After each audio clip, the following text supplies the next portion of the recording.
Det er så min kære BSA A10 1960. Og den vil jeg da prøve at se, om jeg kan starte her lige om lidt. Vi kan jo lige gå en rundtur omkring den. Se hvad den består af. Motoren der, det er jo sådan set en motorblok fra 1956, som senere har været sat ind i rammen her, som er fra 1960. Rammen stammer fra en A7 Shooting Star. Men det sjove er, at både motor og ramme, de er blevet importeret til Australien til den samme forhandler, så sammenbygning af motor og stel, den er jo altså foregået på et eller andet tidspunkt nede i Australien. Og så den jo frygtelig ud, da jeg fik den efter et langt liv i Indien. Og så har jeg jo gjort noget ved den. Købt tank og skærme og sæde og så videre, så nu ligner den jo snart en cykel.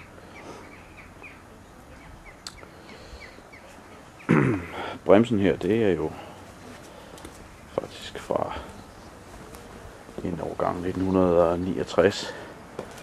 Det er både sat på BSA og på Triumph. Men den bremser godt til forskel fra den originale.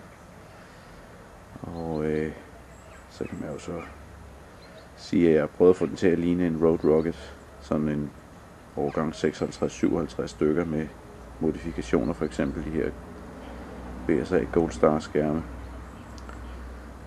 Men sådan kommer den nok til at blive mere så ud, fordi jeg synes det ser ret sporty ud. Men jeg tror lige jeg vil prøve at finde et sted hvor jeg kan stille kameraet og så prøve at starte den. Ja, men vi prøver det der.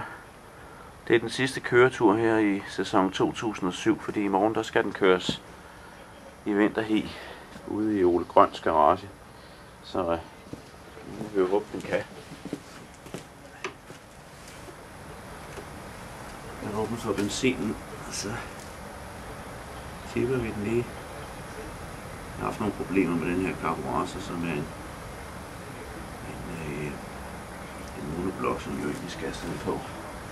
Den uoriginale Concentric, den kører faktisk bedre. Tændingen lidt tilbage, fuld sugar.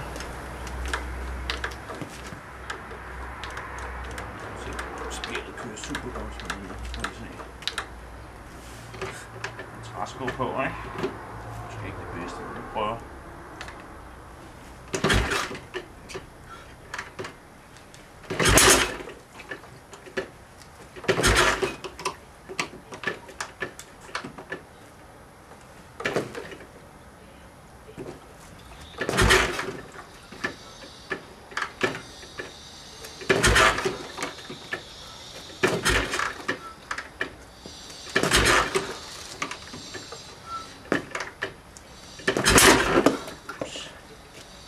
Ikke nogen god idé med træsko på.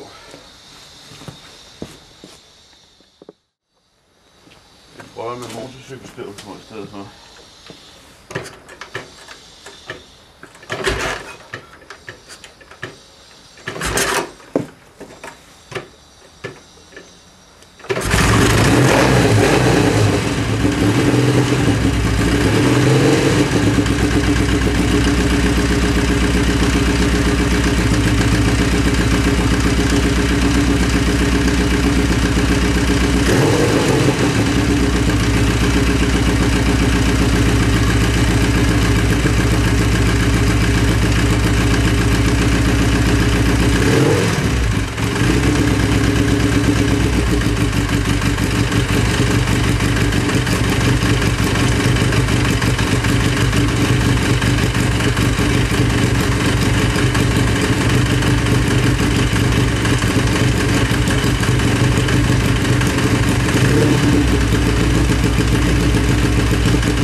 Det er næsten gået i omgang. Det er da meget godt.